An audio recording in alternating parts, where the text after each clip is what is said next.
Daystar, for those who don't know, was one of the biggest Christian broadcasting networks in the world. Built by Marcus and Joni Lamb.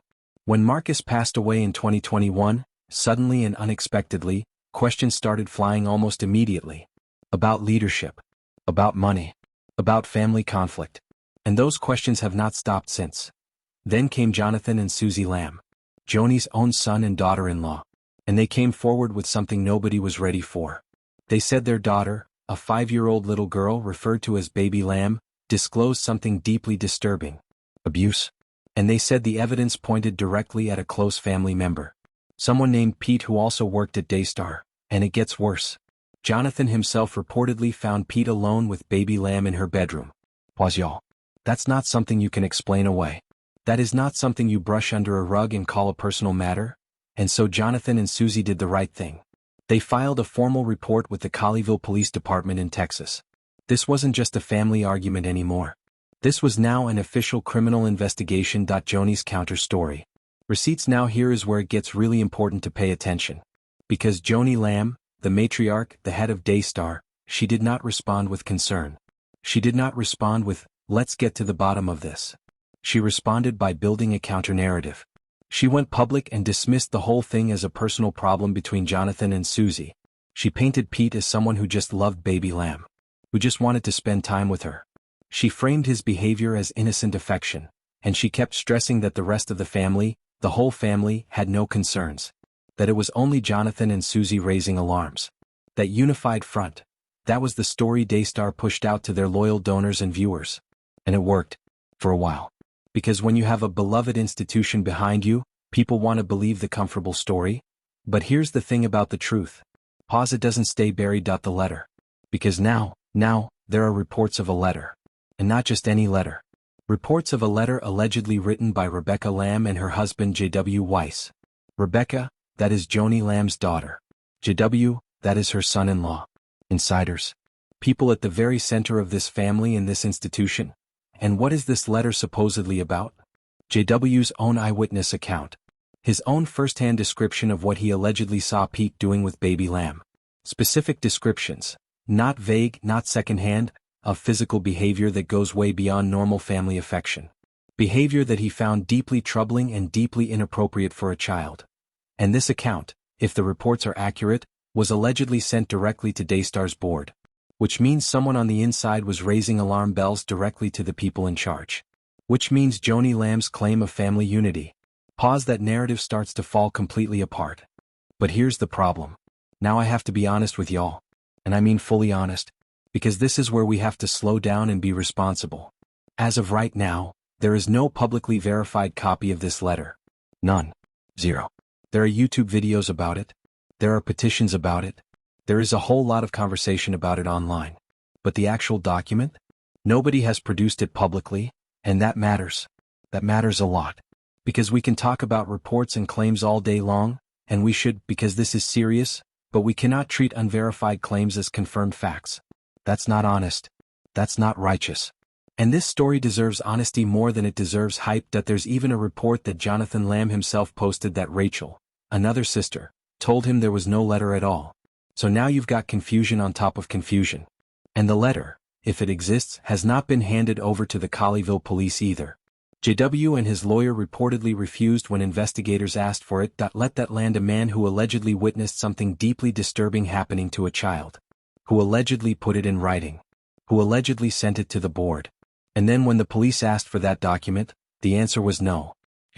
That is a profound decision. And it has profound consequences. The investigation. Now let me tell you something about the Colleyville police investigation that Daystar did not want their viewers to fully understand. The case was put on hold initially, primarily because Baby Lamb, a 5-year-old child, was struggling emotionally to discuss what happened. And that is completely understandable. That is actually common in cases involving young children who have experienced trauma. But the detective leading the case was crystal clear. He stated, on the record, that the pause in the investigation did not exonerate Pete. Did not clear him of any charges. Those are not my words. That is what law enforcement said. Receipts. And yet, Daystar went to their audience and framed that pause as a victory.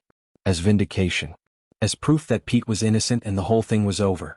That is not what happened. That is not what the detective said. And the fact that the case was actually reopened in 2025, actively reopened, tells you everything you need to know about how misleading that framing was. The fallout. And the wider Christian world started to notice. Joyce Meyer, one of the biggest names in Christian broadcasting, y'all, this is not a small deal. She paused her program on Daystar. And when somebody at that level makes that call, it is not just a schedule change. It is a signal. It tells every donor, every ministry partner, every viewer that something is seriously wrong. That the allegations are being taken seriously by people with real credibility and real integrity on the line. And then there's Jonathan and Susie themselves. They lost their jobs. They lost their platform. They lost their financial security. Because Jonathan refused to sign an NDA, a non-disclosure agreement, that would have legally silenced him forever. The official reason Daystar gave for firing him was performance issues. Disobeying orders. Standard corporate language, but let's call it what it actually was. Paused narrative control. They fired him because he would not be quiet. Because he kept saying a child had been harmed.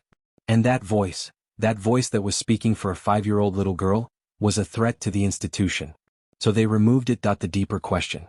And this is what I keep coming back to. This is what keeps me up at night thinking about this story.